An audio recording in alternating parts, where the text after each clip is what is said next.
Welcome back to the next episode of Expect to be Moved. And we have lots of exciting guests with us today. First off, we have Charleston Chew, also known as Charlie, who is a camera hog and just cannot wait to get a hold of that microphone. So you'll hear more from Charlie later. But also we have the infamous Steve Strick, my husband, with New American Funding, and Lauren Svoboda, also with New American Funding. And it's perfect timing because this is, I'm actually looking at the wrong camera. Hello, everyone. This is a week that we have been waiting to hear this type of news and headline and excitement that we're all hoping comes to fruition, that we've been waiting for like over 2 years. So you guys want to clue on our audience what week it is and what headlines that we're talking about kind of rolled out yesterday. I think it was yesterday. That's getting us all excited in the real estate business. Yes. So the rates are projected to drop. They are the federal funds rate. They're looking to see a little drop there. And we're seeing all signs point to at least a couple, 2 to 3 rate drops in the near future here. How many? I've heard up to 5. Wow. Yeah. So, over the past 2 years, inflation has got out of hand. So the Fed funds rate has gone up and up and up. And now it's, 5.25, 5.5. And, they meet quite a bit. And they met this past month and they said, look, we're going to keep rates where they're at. We see things going in the direction that we want them to go, but we probably won't make a cut until the next meeting. Mm-hmm. And there's a lot of things going on in our world today, as we all know, a lot of craziness. Yeah. And they're actually calling for possibly an emergency rate cut, which has happened one time before, and it's not normal, but it's not a precedent. So they may have a rate cut before the next meeting, and then possibly 3 or 4 more by the end of the year, just because they don't think that this landing is going to be as soft as they projected. So they need to start cutting that Fed funds rate much faster to possibly soften the, I think it's going to happen, the recession. The R word, yeah. Yeah, the R word. Yeah. Which in our business is good news. Right. For the overall economy, it may not be good news. Our but stock I think portfolio, not so much. No. Right now. It's kind of this bittersweet news. Yeah. Yeah. It's definitely sweet for us. We look, I mean, let's be real. We've battled for 2 years. Yeah. We've battled the hardest market for 2 freaking years. It's our time. And that's the only way I look at it. The real estate business and mortgage industries, they're really first. They kind of lead the pack of where things are going, right? So when the market went to shit, or I don't know where this is going, but when the market was not as good and it went down, can't take them anywhere. It took a while for everything else to catch up and realize that things aren't that great. Almost 2 years. Now they're realizing things aren't that great. In our world, guess what's going to happen? Interest rates are going to start dropping. Things are going to become more affordable. Right. But it's going to get those people off the fence that weren't buying and selling. Right. It's going to get those people off the fence that weren't refinancing. Right now, and I can talk on this, I'm going to give some people some time, but credit card debt is at an all-time high. Yeah. People are living paycheck to paycheck.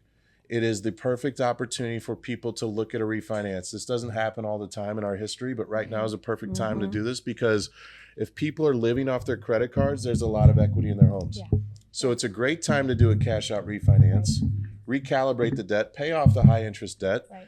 You might be at a little bit higher mortgage rate than you think, but here's what's going to happen. You pay that off, you not only get a lower rate on your mortgage, you're going to get a higher rate on your mortgage, but you're getting a lower blended rate on all of your debt. Right. Your cash flow is going to improve. And guess what else happens? Your credit score improves because now your percentages on your credit cards aren't as high. Puts you in a position for 6 to 12 months from now to get the best interest rate as they continue to drop. Yes. So 2 refinances, I think, are going to be a good move for a lot of people in this next market. It's great news. Awesome advice. And then that news kind of rolls over to our side of the business, right? So we've seen and felt a lot of people that we would call in a holding pattern or paralyzed from rates on a couple of different things. So, the obvious is a buyer that's not wanting to move forward right now. So they've been on the sidelines waiting for when and if rates are going to drop. And we started to see people kind of come to terms with it a little bit and start moving this year. But there's a lot more that still aren't, right? So I guess the question out there is, what is that going to do to home prices when we see rates suddenly drop, especially if we get this emergency rate, right? So emergency rate drops all of a sudden. Typically, what we've seen is what? Buyers. So I'm here for this. Flood the market. I want to hear the experts. This is good stuff. Yeah, I mean, more buyers are going to be. They'll rush into the market. Yep. So with low inventory as it is already, are we going to go back to 2 years ago and see The prices. multiple offers Yeah. again? The prices all go up. the, appraisals getting waived and all that stuff because it's kind of been a little normal. Yeah, right balancing a little now. bit in pockets here and But- there. Yeah. Mm-hmm. And then for the seller side, it's going to unlock some sellers that have been in a holding pattern because their rates are, 3% or in the threes or something like that. So I think we're going to not only see more people willing to sell, but then a lot more people jumping out to buy. And then again, like what we've been saying for the last 2 years, don't wait to buy until rates drop, Right. because now you're going to get in a position where you're back fighting for multiple offers and going way over list price, just because everyone now is back in the market. So we might be there where we've been finally saying don't wait until now, but it's also the flip side is still great news for everybody to have lower interest rates. And maybe the hope is that those sellers that are finally off the fence will help that inventory issue. Yes. That would be the hope. So Yes. question, Yes. at what point does the inventory become too much, which Right. will then decrease the home values? Right. So that's a balance that I think people really need to pay attention to right now, because we've been talking about buyers entering the market. It's going to drive prices back up. But what happens when rates drop so fast? A lot of Right. people are going to sell now. Inventory is flooded. And I think it'll take It a will. minute It to will. get there because we've been so unbalanced with inventory. Just to give you an idea, in our area, we typically before COVID market hit, we typically would see in the general St. Louis area, not on the outskirts. I'm just kind of looking at what our MLS reports are. Is we would see 12 to 1,500 houses a week Yeah. come on as new on. listings. And now we're seeing like 400 to 600 come on. And we've been seeing that for the And last you put 2 those in years. terms of months sometimes too, right? We have Months a were at certain like number 1 point of months of inventory. something. Yes, Yeah. yeah. So the absorption rate is what Yes, you're talking about yes, in months. So yes. yes, what an absorption rate is how long will it take based on statistics of buyers buying? Would a certain amount of inventory take to be gone? Yes. So, and I haven't done the absorption whatever rates it would today. be. Yeah. But that'll definitely change. And balance markets or The national Or- average is below a month and a half. correct. Wow. Correct. Yeah. I don't remember. It was like 1.3 or 1.4. Yeah, checked I the other haven't day, looked but- this week, but yeah, it's been But low. it's like It's that, been low. yeah. So as that starts to creep up, that's starting to indicate more of a balanced market. And like I said, we've seen some inventory increase actually in the last few weeks, which is really unusual for July and August. I know. I feel like the spring market is Kind of now. I Shifted. hope so. Yeah. I mean, Yeah. it was weird this spring, Yeah. and it Yeah. feels like spring Yeah. now. I Yeah, it think was that That's good. hit and the miss. cycles can kind of be thrown out the window this year, Right. just because things are going to change so much. There's a Right. lot of people that have been sitting in these homes. They've had Yeah. life changes, they've had babies, they've had divorces, things that usually cause you to move, but they just couldn't or wouldn't because of rates. And I think that we're going to see some of those people getting back into the market. Yeah.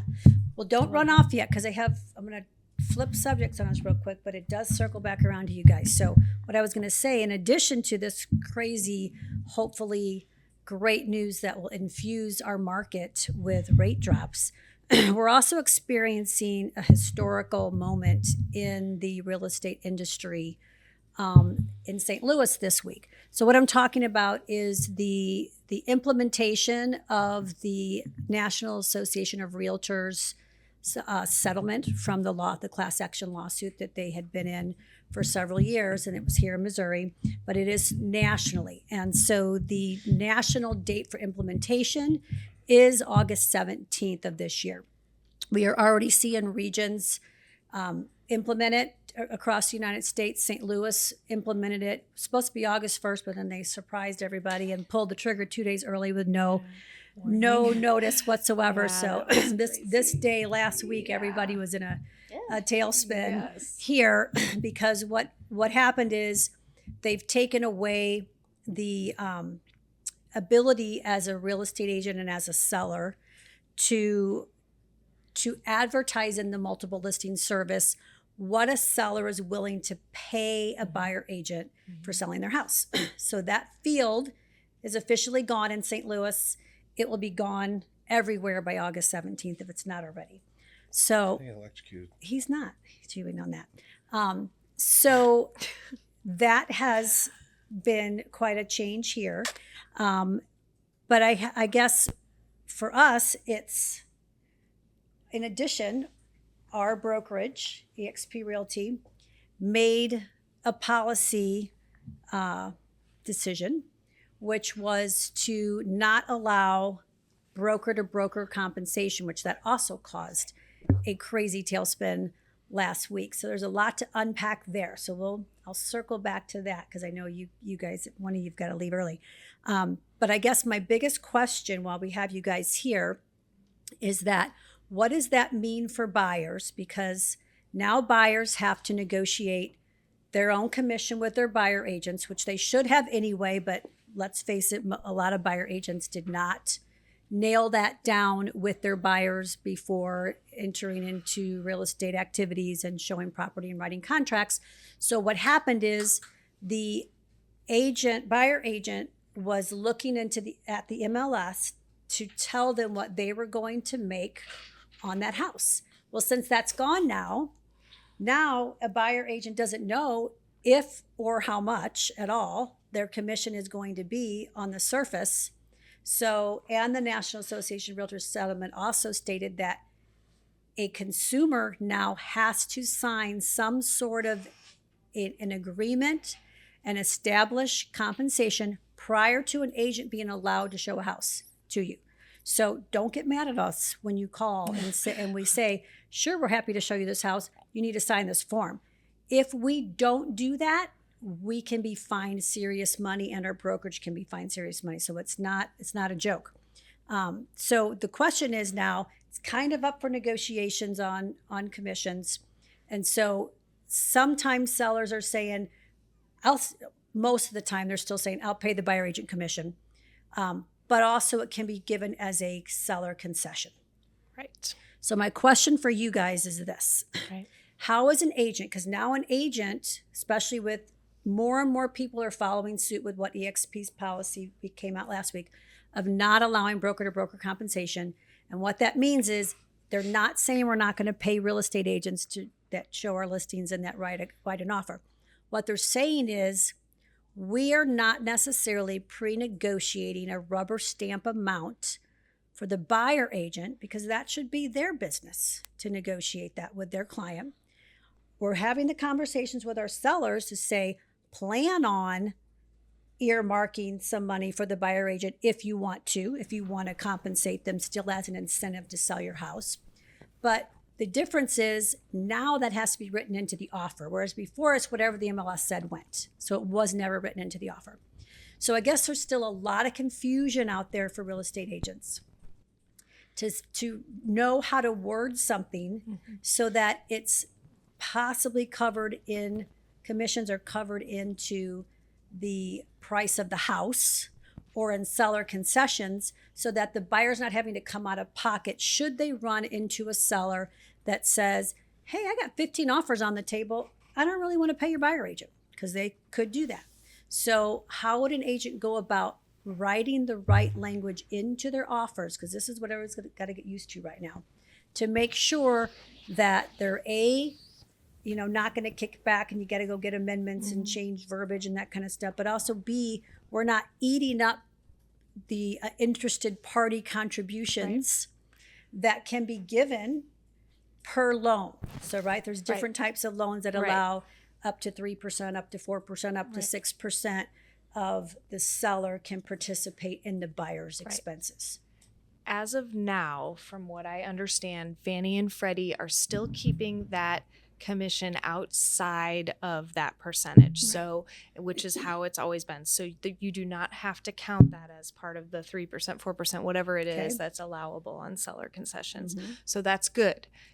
It's not changing. What if the buyer writes it? What if the buyer agent writes in, seller to pay up to 6% of buyer's closing costs, prepaids, and any commission fees allowed, blah, blah, blah, blah, blah. That's included in the concession amount. And a lot of times when people need concessions, they need the maximum concession for closing costs, for prepaids, for points, whatever it might be. Depending on loan program, you know, so like the VA home loans, a lot of times they use that 4% to pay for closing costs. So if that is included in that verbiage within the contract, guess what? Now the buy-side agent's commission is included in that. Right. So maybe they only get 2% for the closing costs and prepaids, and the other 2% goes to the buy-side agent. So it's how it's worded in the contract is really important, and we're walking through that right now. So I mean, here's the thing: is everybody's going to learn throughout this process, and I think it's really important to be talking to people like you guys, because you're the experts and you're staying on top of it. Some people don't even know what's coming. One thing I know with New American, because we do cover, you know, many states, is they are willing, if you'd like to send us the contract, we have people on the executive team that are reviewing contracts constantly, just to make sure there's clarity before everyone I signs. actually had somebody just send one in just to get used to that feeling and see what the language says. That way that loan officer can say, I get it. I think it's more important than ever that you're working hand in hand with your loan partner before you're writing the offers. Right. Yeah. You've got to be even able to more figure so out, now than ever. I mean, you always should have, but right. this is to But make sure there's let's funds. think about the potential of emergency rate drop happens tomorrow. Yeah. We're 1 week into this change and agents' heads are spinning right now. And if you think us as professionals don't understand what just changed and how to do it, what do you think the consumer is they're going to be What do so we need to do? confused. Yeah. Well, So now all of a sudden we got to move fast because there's multiple offers happening again. And then everyone's confused about how to write things. So you as a consumer could potentially lose the ability to win an offer because of some of this Confusion.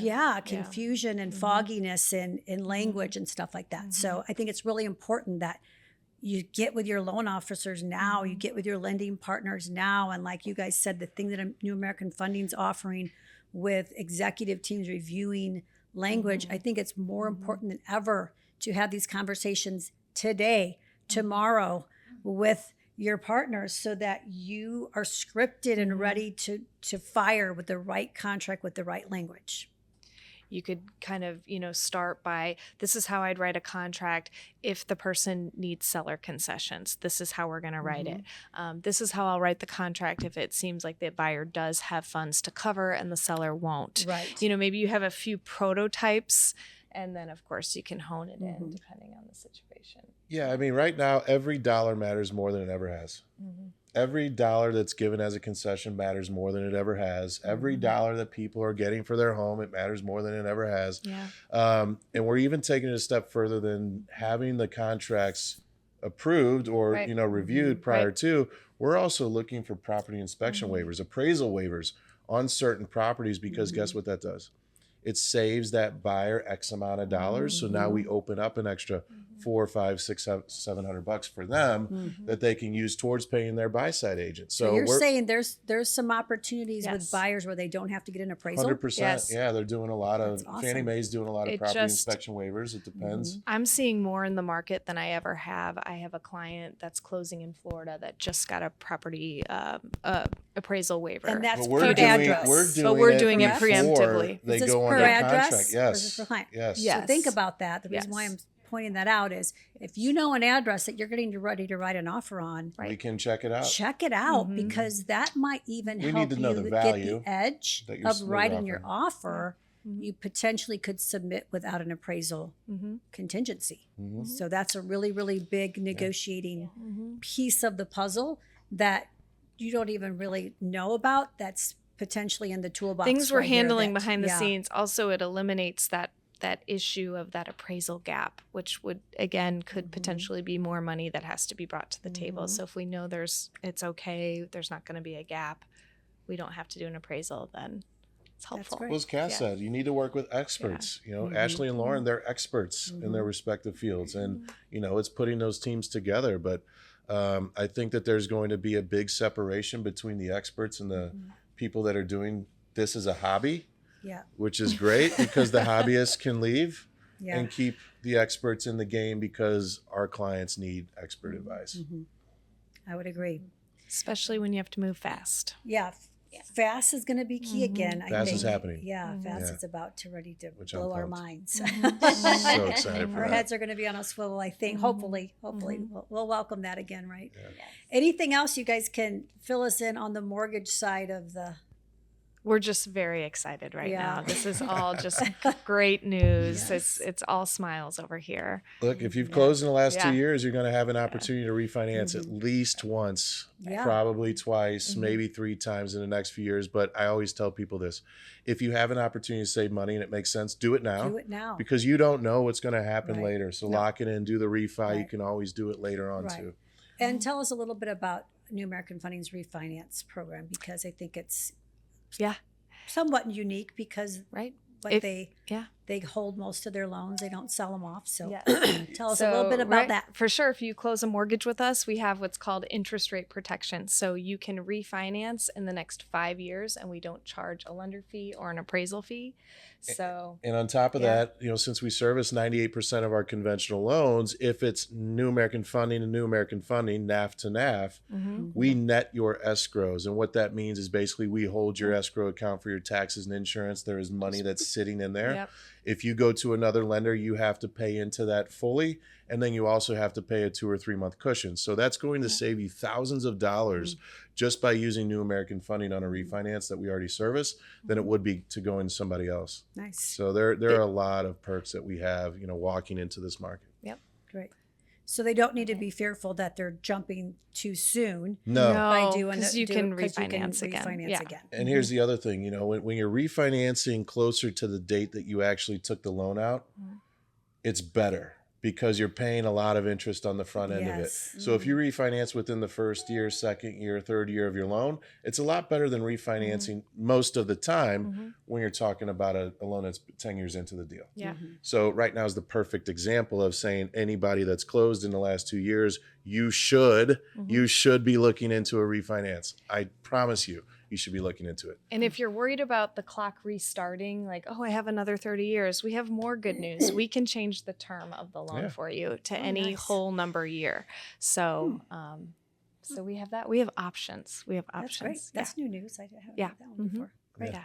Anything else before we let you guys go off to your mega important meetings that you have to go No, let's just have all about this? We're just going to Great have a cuts. happy meeting coming Yes. up because That'd we're be so great. excited. We So- really do. Yeah. give some prayers to the rate gods. And, Yeah. let's drop some rates. Let's get some people off the Yes. fence and Right. get an active market going again. Love it. Yes. Well, thanks We for need it. joining us today, Thanks for you having guys. us. I'm going to circle back with you on a few more points I want to talk about with this commission change thing, and we'll let you guys cut off and go do your thing. So thanks for Great. joining us. Thank today. you for Appreciate having it. We'll be us. watching those rates. So back to the commission changes that happened this week. So let me touch a little more detail on traditionally the way commissions were paid is that you hire your listing agent. The listing agent then, with your agreement, decides how much of their commission they are willing to offer up to another agent, typically buyer agents in the marketplace, to entice them to come show your property and sell your property. So that's traditionally the way commissions have been handled for like 100 years. And that's the part that's changing pretty rapidly and keeps changing often, right? Our heads are on swivels right now because part of the enticement was the amount that you were splitting and sharing to get those agents to come show the house. And that amount was showed in the MLS. So now that that's been obliterated and there is no visual proof of what I'm going to get paid, and now the onus is back on the buyer agent to have those conversations up front with their client and have a set fee or commitment before they go look at houses. That's kind of changing how the business is done a little bit. However, agents can still market a co-op. They can market that the seller's willing to pay concessions, that the seller's willing to pay a commission. They just can't market it on the MLS or anything that is connected to the MLS. So there's not these workarounds. Everybody needs to stop trying to figure out these workarounds. You cannot be connected at all, whether it be a document, a website, a text line. None of that stuff can be in the MLS that leads somebody to a compensation. You can pick up the phone and call an agent and ask them if the seller's willing to pay. What is the seller willing to pay? Now, the wrinkle that was added to all this was last week when our CEO of eXp Realty came out and said, you know what? We're making a judgment call here, and we're going to take it one step further because we've been meeting with the Department of Justice. And the Department of Justice has already come out against this practice from the beginning, saying we don't like brokers paying the other brokers. So remember, the traditional way was you're the seller, you pay me, and then when RE/MAX comes over and brings an agent, brings a buyer at closing, you're paying me, my brokerage is paying RE/MAX, and then RE/MAX is paying their agent. So it's trickling down from the listing broker. That's the part that the Department of Justice does not like, because they feel like it's a conflict of interest for ultimately the seller's brokerage, who has the fiduciary duty to get the most money possible for the seller, to be paying the guy over here that their fiduciary duty is to get the best deal possible, right? So that was part of the lawsuit. The other part of the lawsuit that I think our area agents are missing, their brains not clicking on yet, and this is why eXp made this judgment call, is that the broker-to-broker part is part of the actual lawsuit that claimed price fixing. So the broker-to-broker commission arrangement is part of the actual lawsuit that claimed price fixing. And the reason why, if you think about it, you as the listing broker, you're going to determine your total commission, but you're determining what I'm going to make as the buyer side, right? Because you're going to say, out of my commission, I'm going to offer up X. So I have no say-so in my earnings, which ultimately means my buyer has no say-so in my earnings with my buyer. It's like it's in the price of the house because the seller's paying it. Some say it is, some say it isn't. But that's the price fixing part, that eliminating the broker to broker, being the middleman, that's all it's doing, is we're eliminating the middleman. Eliminating that is eliminating the price fixing, because at this point, now I go on a listing appointment, you go on a listing appointment, we're going to talk about with our seller what our cost is, what we charge, because all that's negotiable between agents and sellers and brokerages. Everybody's different. So we're going to go to the table and say, Mr. and Mrs. Seller, here's what I'm charging. Now, buyer agents are out there having, they better be by now, buyer consultations with buyers, and they're going to set a fee that they're probably used to getting. So we probably should plan on your offers that come in are going to have offers of seller to pay buyer agent, because it's trickling through me anymore. So now in the offer, not only is this buyer giving their terms of conditions to buy your house, the agent writing the contract is also giving their terms. So if they're coming in and saying X%, here's what we're seeing in the general marketplace. So you probably need to earmark at least that amount of money for your net balance, so you know what we're dealing with, because we're going to have offers coming in with the buyer agents asking sellers to pay. You don't have to. You can pay what they ask. You can negotiate it. It's totally up to you. So that's really the big changes. And it's so new. Now you were out of town too, so you probably haven't even experienced it yet, but there's definitely just this weird buzz in the market right now about that. But from what I'm hearing and what I'm seeing, it's actually working out pretty smoothly so far. It's just the agents have kind of got to get over it a little bit. Mm-hmm. So what are some of your feedback that you've been getting, either from your customers Or your own fears or your own thoughts or agents around you that you've been talking to? You know, I showed a house before this all went away. And now, of course, my buyer wrote on it. So I didn't have the previous, you know, payout. So the agent just told me, you know, this is what it is. So we're going to put it on the counter offer. So it's just kind of little things like that. Yeah. I just went on a listing appointment yesterday and kind of briefly gave them this overview. So I'm curious, did they know anything about it? This particular client, it was a neighbor of my listing, so it was very very like high level. We didn't even really he just wanted me to just come and look, so I didn't even give him a price yet. We didn't really Did he bring up, hey, what's this commission thing? Because it's funny. No. It's all on our minds constantly, but a few appointments what we've gone on, they're clueless. They're like, what? Never heard of it. Yeah. So yeah, this one didn't yesterday. So new info. I'm trying to think. I mean, before the whole broker to broker thing happened, my sellers were, you know, of course, yeah, we'll pay whatever. You know, we're used to paying. So yeah. Well, I think sellers are used to, I mean, realizing that it is a marketing incentive to encourage people to come write offers on their house.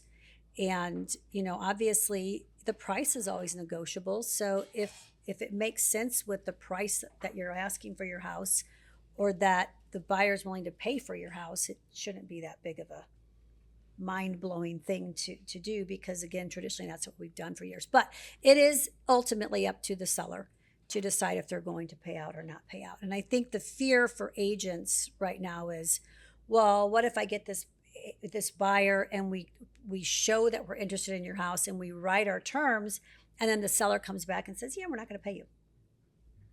I mean, that can happen. Yeah. It can happen.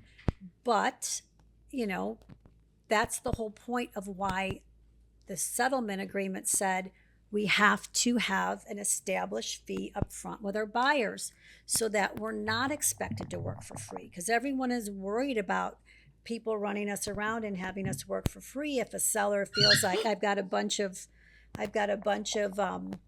you know, offers, so I'm going to now play hardball and come back and take your commissions off the table. Well, ultimately, the buyer's paying your commission under those circumstances. So that is why it is important, if you're buying a house, that you need to interview your agents just like you do with a listing.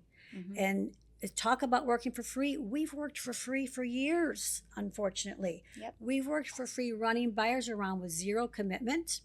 And that's been the way that it's been. And those days are gone now, because we are required by law, by the settlement, to have some sort of an agreement with you. It doesn't have to be 10 years, doesn't have to be you know, a certain percentage. It can be various different ways of writing these agreements, but there has to be a meeting of the mind between the consumer and the agent before the agent initiates a bunch of work. So that's really the biggest change. So I think if people can, once we kind of get over the shock of it all, and agents are learning how to work together, because like I said, EXP is the first one in our region to come out, and pretty much close to nationally. I know the DOJ filed a cease and desist in California against some seller concession things and offering commissions through the brokerages, and we're seeing more and more brokerages follow suit. But that is still kind of confusing people right now, because we're used to getting the broker to agree to what they're going to pay us.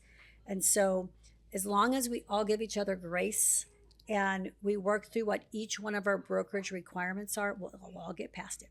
But the biggest thing to me is just making sure you're educated and working with experts, right? Working with experts is more important than ever right now. License renewal is coming up in 1 month. I'm curious to see how many don't get renewed. Yeah. I was going to say too, two different points. The new forms, you know, they have it very clearly stated on the first page. Right. Because I feel like with our old listing agreements, a lot of times sellers were like, wait, I pay this And this, right. So it was very confusing if you weren't breaking it down how it used to be. So I think, I don't know, it'll be interesting to see kind of what happens. I think the new agreements bring up a topic that really wasn't so much of a thing before, but now it's going to be a thing, and that is the unrepresented buyer. I don't know if you've dug into that part yet, but now it's broken down with, hey, here's what my listing fee is. And then on the St. Louis forms, we have EXP forms that do not have this, but the St. Louis forms still do, because there are some brokerages in St. Louis that are still operating as broker-to-broker compensation. So there is that section that says, my fee is this, and then we're going to offer this to a buyer agent, or, depending on what your title is, we're going to offer X, Y, or Z to them through the broker. And again, we're not, but other people are. But then there's one more section that says, or the commission is X for an unrepresented buyer, because the thought is that until consumers get used to the idea that they have to commit and sign something to be able to get some work out of an agent, that there's going to be this revolt of buyers that go, I don't want to sign anything, so I'm just going to call the listing agent. And I'll have the listing agent show me the house, and then the listing agent can write the offer for me. So that would be called an unrepresented buyer. But that does not necessarily mean that there's not a fee that's charged for that, because if you think about it, as a real estate agent, if we are doing the job for our sellers, and then we've got an uneducated, unrepresented buyer coming to the table that is also asking us to do, I think NAR says there's almost 150 tasks involved in this transaction of a house.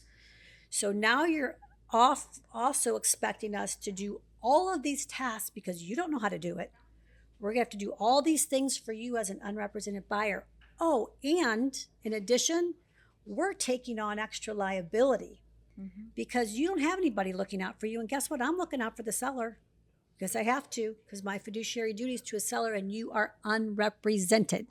That means we don't work for you. We're not doing homework for you. We're not giving you guidance. We're giving you honesty. There's certain levels of care we have to do. But our job is to the seller when you're unrepresented. However, we still have tasks, and the tasks are we're able to get paid for them. So don't you dare make the mistake of thinking that you're saving all this money going up unrepresented, because we're going to work out an agreement with our seller for what our fee is if we're doing one side of the deal, or what our fee is if we're working as a dual agent or we're working unrepresented. So that's between us and the seller, right? And I think people have misconceptions about that. So that's going to be interesting to get used to that type of setup too. So I wanted to make sure I brought that up, because I think the mindset's going to be, let's try to save money by going at this alone. But I think that's the biggest mistake anybody can make in this business. It's just too complicated, and everyone deserves to be represented. I agree. Anything else to throw out there in closing, or? I don't think so. Okay. This will be interesting with these rates. I know. And So I thought this was timely today to be like, all right, let's go. The rodeo is about to begin. Yes. Let's hope. It's a good problem to have. Yeah, and I feel, sometimes coming off the summer market, it does kind of slow down. But since I feel like we're behind, I don't know. I feel like we're gonna just keep going. I agree. I think St. Louis weather plays into it too. So as long as we have, a mild fall and a mild winter, a lot of times we just keep plugging right through and we don't really see much of a slowdown. So I think we're about to experience that as soon as rates drop. I know. That'd be great. Yep. All right. Well, thanks for joining us today. If you have any other questions, which I'm sure there are lots of questions out there, whether you're an agent or a home seller or buyer in the works, please don't hesitate to reach out to us. This is a lot of new information. It's a lot to absorb, but we're happy to sit down with you and have a consultation and explain it all so that you understand and know exactly what you need to do to either sell or win at buying a house in the market this year.